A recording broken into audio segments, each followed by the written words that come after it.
Miles de refugiados, sobre todo sirios y afganos, acampan ante el paso fronterizo de Grecia con la frustrada esperanza de poder cruzar la frontera.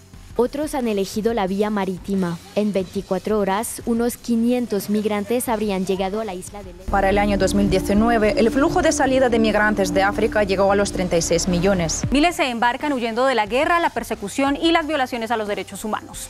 En su afán por migrar, toman la que es considerada la ruta migratoria más peligrosa, en barcos inseguros y sin ninguna... Dejar el país de origen, una vida, los afectos. Emprender una travesía llena de riesgos en busca de mejores condiciones de vida. Muchas veces significa seguir siendo pobres, volverse personas de segunda o clandestinas, ser detenidas, deportadas, con familias desagregadas. Otras veces víctimas de la trata de personas, de las mafias, de las peores vejaciones o sucumbir en el mar o en el desierto. A pesar de ello, miles de personas se lanzan cada año a la migración. ¿Por qué? Las causas de las migraciones, la situación de sus protagonistas, cómo los afectó la pandemia, las políticas migratorias, racismo, xenofobia y Black Lives Matter, de todo esto vamos a hablar en este episodio de Claves Internacionales.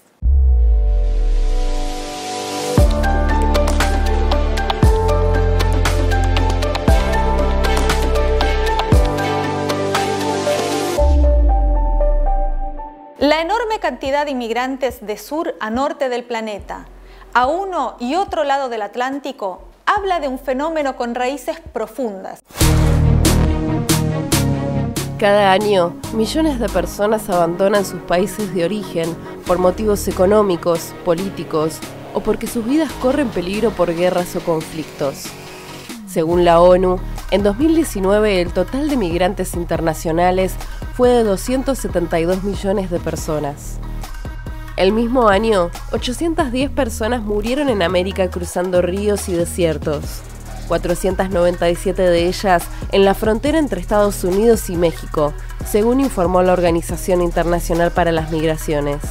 También en 2019, 1.283 personas murieron intentando cruzar el Mediterráneo desde África. Este número no incluye a los migrantes desaparecidos en naufragios.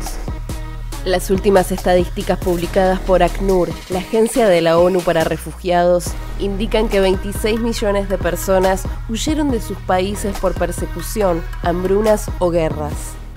Invitamos a Pietro Basso, sociólogo e investigador de la Universidad Ca' Foscari de Venecia, especializado en el proceso de las migraciones internacionales. Le preguntamos sobre las causas estructurales de las migraciones. Le ragioni antiche, storiche, sono le diseguaglianze dello sviluppo mondiale prodotte dal colonialismo. Proprio in questi giorni sta ritornando negli Stati Uniti d'America, in Inghilterra, in Francia.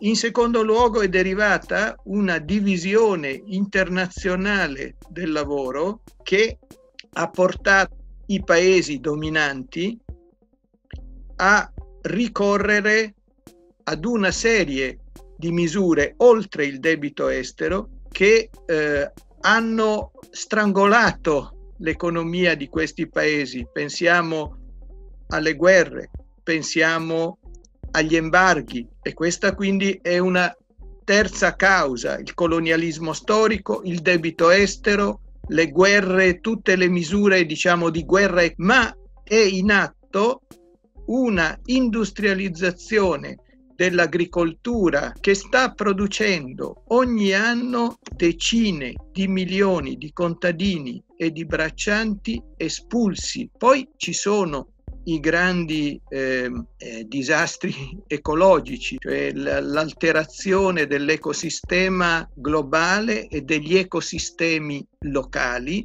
che stanno producendo un numero crescente di ecoprofughi. Poi esistono diciamo altre due cause, chiamiamole così, un po' più marcate in senso soggettivo. C'è l'azione degli stati europei, hanno bisogno di immigrati e di immigrate, di lavoratori immigrati, di lavoratrici immigrate, Però dico io, c'è un ultimo fattore importante, è che nei paesi del sud del mondo è cresciuta l'aspettativa a vivere in condizioni degne di essere. E se questo non è possibile nei paesi di nascita, si va dove queste condizioni si sono concentrate. Estados Unidos y Europa son dos de los principales destinos de los emigrantes. La información de los grandes medios suele estar relacionada con las políticas migratorias de los gobiernos, pero pocos hablan de los inmigrantes que son trabajadores esenciales para las economías de esos países, como por ejemplo las trabajadoras temporeras africanas en los campos del Estado español. En pocos días el campo español debería estar cuajado de temporeros. Las restricciones del COVID provocan que de los 150.000 trabajadores necesarios falte el 40%. Muchos inmigrantes que ya residen en el país y que viven de la cosecha tampoco pudieron laborar. Que viven en asentamientos, en chabolas. No hay agua y viven en condición de hacinamiento. Manos esenciales durante esta pandemia que viven bajo el plástico. Estas filas kilométricas de quienes esperan la ayuda del Banco de Alimentos es una radiografía de la realidad de familias de inmigrantes y también de nacionales. He venido de Venezuela. Cuando llegué, a una semana se desarrolló la pandemia. El confinamiento dejó en evidencia la precariedad en la que viven muchas personas, entre ellos los inmigrantes indocumentados. Invitamos a Pastora Filigrana, abogada del Estado español en Derecho Laboral y Sindical y experta en Derecho de Extranjería. Desde el año 2000 a hoy, los trabajadores migrantes han ido aumentando su número en el Estado español como temporeros y temporeras. Son principalmente personas o bien del Magreb, marroquí, o subsaharianos. Las personas subsaharianas son las que están en peores condiciones. Aunque también hay una importante mano de obra que sigue llegando de Europa del Este, de los países que, si bien sigue siendo el Occidente, pues la periferia del Occidente, que también está en un escalón de la jerarquía colonial, ¿no? Aquí en Huelva se da la especialidad que creo que es conocida, de que la patronal tiene la posibilidad de hacer una contratación en origen, es decir, traer grupos grandes de personas contratadas desde el país de origen. Lo escandaloso de esta situación es que la patronal lo hace con Marruecos, en el norte de África, y solo quiere contratar a mujeres. La propia patronal quiere mujeres, ¿no? Aquí vemos cómo se entrecruzan el racismo y el patriarcado para escoger los perfiles más vulnerables. Y después hay una población, por todo el Estado se mueven en diferentes campañas y existe una población importante que calculamos de varios miles de personas, entre 4 o 5.000 personas, que se mueven nómadas por todo el Estado español, personas inmigrantes, algunas con papeles, muchas sin papeles, en su inmensa mayoría subsaharianas. Los convenios de regulación del trabajo en el campo, hay varios, cada uno en su territorio, la inmensa mayoría de las veces obliga a la patronal a dar alojamiento a los trabajadores y las trabajadoras temporeras que vienen de fuera. Sin embargo, esto no se cumple. ¿Qué ocurre? O bien da un alojamiento precario y durante la pandemia, pues lo que hemos recibido son muchas denuncias de hacinamiento, es decir, de situaciones donde en sitios muy pequeños, poco acondicionados, sin agua corriente, vive mucha gente y donde era imposible cumplir las medidas de seguridad del distanciamiento social. Pero existe otro bloque de trabajadores que ni siquiera alcanzan a estar dentro de estos alojamientos que da las empresas y directamente se ven abocados a una situación de calle, ¿no? De sin techo, de sin hogarismo. Al otro lado del Atlántico, inmigrantes centroamericanos y mexicanos cosechan y maquilan para las grandes empresas imperialistas en ambos lados de la frontera. Para hablarnos de esas trabajadoras y trabajadores, invitamos a Jessica Castro, corresponsal de La Izquierda Diario en Ciudad Juárez, México. A lo largo de la frontera entre México y Estados Unidos hay una gran cadena de industria maquiladora, de ensamble, electrónica, de componentes, montado de componentes para carros, aviones, incluso para armamento norteamericano. Por ejemplo, en Ciudad Juárez, pues más del 60% de la economía juarense se basa en la industria maquiladora. Bueno, ahora con las caravanas migrantes se incorporaron muchos compañeros hondureños, guatemaltecos, cubanos, salvadoreños a las filas de las líneas de producción de las fábricas. Del otro lado de la frontera, en Estados Unidos, muchos de los migrantes laboran en los campos agrícolas. La mano de obra está conformada en su mayoría por trabajadores migrantes. Son los que mueven esa rama la rama agrícola en Estados Unidos. Bajo el contexto de la actual pandemia, esta industria, la agrícola, ha sido declarada por Donald Trump como esencial. Declarar como esencial la industria agrícola demuestra la importancia que tienen los millones de trabajadores migrantes para el sostén de la economía de Estados Unidos. Los declaran esenciales, pero siguen sin contar con medidas de precaución ni sanitarias que protejan su salud, en el contexto de que es Estados Unidos el país con más contagios y con más muertes por COVID-19. Estos meses que se han dado algunas huelgas conjuntamente entre trabajadores migrantes y nativos que pelean por condiciones de trabajo seguras ante la pandemia. Y bueno, esto porque la composición trabajadora en Estados Unidos es multiétnica. Entonces por eso han confluido trabajadores migrantes, comunidades afroamericanas, comunidades latinas, en exigencia de que respeten sus derechos tanto laborales como de permanecer en Estados Unidos para laborar. Estas caravanas migrantes son producto precisamente del bloqueo económico de Estados Unidos hacia países latinoamericanos. La pobreza, niveles de desigualdad, de pobreza, no hay trabajo.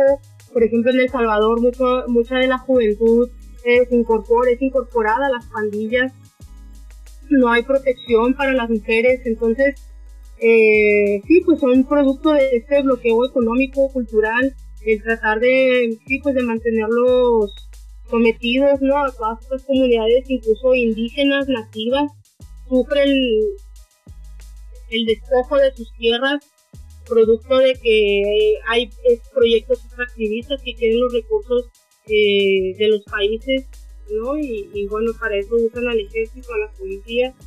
Entonces, bajo esos contextos de violencia y de desigualdad, son generadas estas caravanas, ¿no? Esto en busca de una mejor calidad de vida, de una mejor condición de vida para ellos y para sus hijos. Estos no son los únicos casos. Mientras millones de personas huyen de las guerras en países como Siria o Irak, otros millones de trabajadores de África y Asia componen la clase obrera superexplotada de varios países de esa región. Al igual que en la frontera norte y sur de México, en las costas del Mediterráneo, en Medio Oriente millones de personas viven a diario la tragedia de tener que dejar sus hogares. En el caso de Siria, la ONU contabiliza 6 millones de refugiados tras años de guerra civil, ataques del ISIS, el ejército sirio, Rusia y los bombardeos de Estados Unidos y la Unión Europea. Se le suman los millones de palestinos que emigraron forzados por la usurpación ilegal de tierras por parte del Estado de Israel y los ataques del ejército sionista. Más de 1 millón de iraquíes fueron empujados a arriesgar sus vidas, atravesando países en guerra para llegar a Europa. Familias enteras, niños y adolescentes separados de sus familias, no tuvieron otra opción que escapar ante la invasión estadounidense y los avances del Estado Islámico. Los intereses de los países imperialistas y de sus aliados en la región, como Israel, Arabia Saudita y los Emiratos Árabes, son el fundamento de las guerras y los desplazamientos forzados. En el Golfo Pérsico, las monarquías sostienen un régimen de explotación esclava llamado kafala, sometiendo a migrantes de África y Asia, que representan casi la totalidad de la clase obrera en esos países. La Unión Europea, en un intento de lavarse las manos de la crisis provocada por sus políticas, llegó a un acuerdo con Turquía por 3.000 millones de euros para que actúe como el perro guardián de las fronteras y cierre la famosa ruta de los Balcanes, dejando como única opción cruzar el mar Mediterráneo, una verdadera tumba para los migrantes. Las imágenes de migrantes cruzando el mar, de campamentos refugiados en Grecia, de niños huérfanos enfrentando el duro invierno en Serbia, o de los migrantes siendo reprimidos en Calais, Francia, siguen apareciendo, esta vez enfrentando la pandemia del COVID-19, sin asistencia sanitaria en Europa, donde los contagiados por el virus superan los 2 millones de personas. La pandemia del coronavirus agudizó las penurias de una enorme porción de trabajadores, pero también puso de manifiesto su rol esencial en la línea de frente del combate al virus y en la producción capitalista. Pietro Basso nos explicó en profundidad cómo la crisis sanitaria afectó los distintos sectores de migrantes. Io ho pensato di suddividere questa mia risposta ragionando su 3 figure dell'immigrazione. Prima figura, gli immigrati e le immigrate occupati nei settori essenziali, cioè sanità, agricoltura, industria alimentare, logistica, trasporti, lavoro domestico, lavoro di cura e pulizie. I lavoratori e le lavoratrici immigrati sono stati particolarmente esposti al rischio Covid perché sono particolarmente presenti nei settori essenziali. Lo sono stati anche perché in tutti i paesi europei esiste quella che gli studiosi chiamano diseguaglianza di salute, cioè l'accesso alle strutture sanitarie. Seconda figura, gli emigranti. Vediamo che cosa ha comportato questa crisi. Ben 170 paesi, cioè quasi la totalità dei paesi del mondo, hanno chiuso in tutto o in parte le proprie frontiere. Siccome i fattori di spinta delle migrazioni non sono venuti meno, ecco che chi comunque ha voluto partire è andato incontro a maggiori rischi, a maggiori costi, e un certo numero, per esempio, degli emigranti verso l'Italia, verso l'Europa, è stato bloccato in Libia, in Tunisia, in Grecia, in Turchia, in Serbia. Terza figura, i richiedenti asilo. I richiedenti asilo sono rinchiusi, come sapete, nei centri, nei campi di accoglienza. Questi centri o campi di accoglienza sono alcuni dei luoghi più affollati, più densamente popolati del mondo e hanno condizioni precarie sia di igiene che di abitazione. Non è possibile avere un isolamento in questi luoghi, quindi ci sono altissimi rischi per la salute. L'ultima figura che vi voglio presentare è quella dei minori non accompagnati. In Italia sono molti. Devo dire che per questi minori in questi mesi non è stato fatto assolutamente nulla. ¿Y cómo vienen viviendo la pandemia estos distintos sectores migrantes en la frontera sur de Estados Unidos? Se lo preguntamos a Jessica Castro. Con la pandemia por COVID-19 han sido de las comunidades más afectadas, por un lado porque se les niegan los servicios de salud y cuidados básicos, pero también porque al tener trabajos precarios e inestables sufren directamente el desempleo, dado que Trump ha reforzado su discurso racista y antiinmigrante. Los indocumentados no pueden acceder a centros de salud en Estados Unidos por temor a la deportación, ni tienen forma de cómo reclamar sus derechos o apoyos. Además de que los albergues para migrantes del otro lado de la frontera también han denunciado que no cuentan con los insumos necesarios para atender a los migrantes y se han visto también obligados a cerrar. Separan a los hijos de sus madres y de sus padres. Hay centros de detención solamente para niños y bueno, en redes sociales y muchos medios de comunicación a nivel internacional denunciaron que los tenían encerrados en jaulas. Se ha denunciado que las maquilas a lo largo de la frontera han sido focos rojos de contagio entre los obreros. Hay miles de cientos de obreros que han fallecido a causa de contagio de COVID en las fábricas, por la presión propia de los obreros que se empezaron a manifestar para que los mandaran a cuarentena. Varias fábricas se vieron obligadas a mandar a sus trabajadores a cuarentena, pero con el 50% del salario en muchos de los casos. O sea, no suficiente para poder sobrevivir esta cuarentena. La agudización de las condiciones que llevan a la migración estuvo acompañada por un reverdecer del discurso racista y xenófobo, que en algunos países dejó de ser marginal para transformarse en política oficial, allí donde gobierna la ultraderecha, pero también donde gobierna la socialdemocracia. Pietro Basso nos explicó ¿qué es lo que él llama razzismo de Estado? Che cosa intendo per razzismo di Stato? Intendo una politica fatta dai governi, dai parlamenti, dagli enti locali, dalle strutture amministrative, dalle polizie di frontiera e così via. Una politica che tende a presentare o presenta le popolazioni immigrate come inferiori, come portatrici di problemi, portatrici di criminalità, portatrici di devianza, portatrici di droga, di prostituzione, in alcuni casi, diciamo così, di malattie, tutta una serie di stereotipi che servono ad inferiorizzarle, ma non servono ad inferiorizzarle come fine a se stesso, servono ad inferiorizzarle per poter estrarre da questa massa di forza di lavoro il massimo, diremmo con un linguaggio preso da Marx, il massimo di valore, il massimo di plusvalore, per farne il prototipo del lavoratore flessibile, del lavoratore costretto, della lavoratrice costretta a subire ogni tipo di imposizione, ogni tipo di umiliazione, no?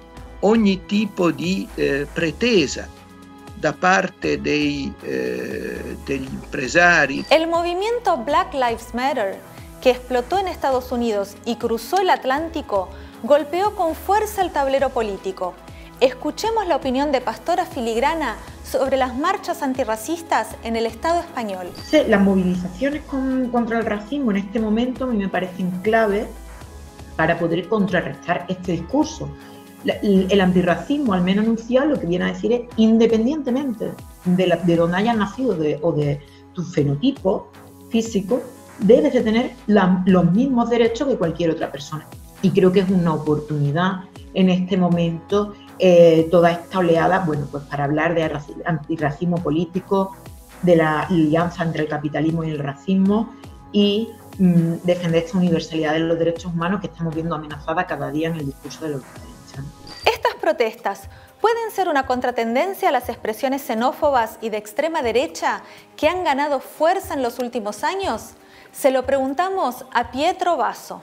È una controtendenza in atto, solo che negli Stati Uniti d'America questa controtendenza è già in campo, forte, no? Visibile, energica, organizzata più di quanto non si possa immaginare. Io vedo negli Stati Uniti d'America in queste settimane l'emergenza di un nuovo movimento proletario internazionale, fatto di appartenenti a tutte le razze, a tutti i colori, un vero giovane proletariato internazionale con un sentimento internazionalista. Ancora non siamo a questo.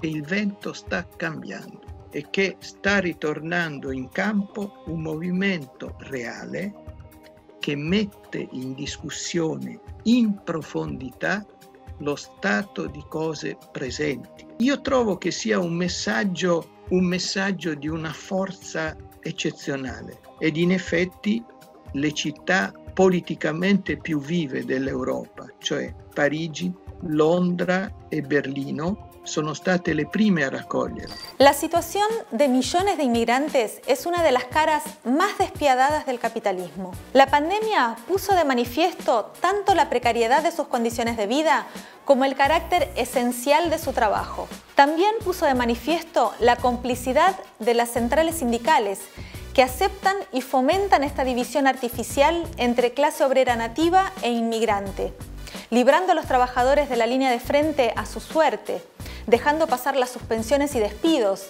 desentendiéndose de los trabajadores sin papeles. El movimiento antirracista es una brisa de aire fresco en el ambiente enrarecido por la xenofobia y plantea unir en las calles lo que los capitalistas buscan dividir en su propio beneficio. Si te gustó este programa, compartilo vos también. Dale like, activa las notificaciones y déjanos tus comentarios.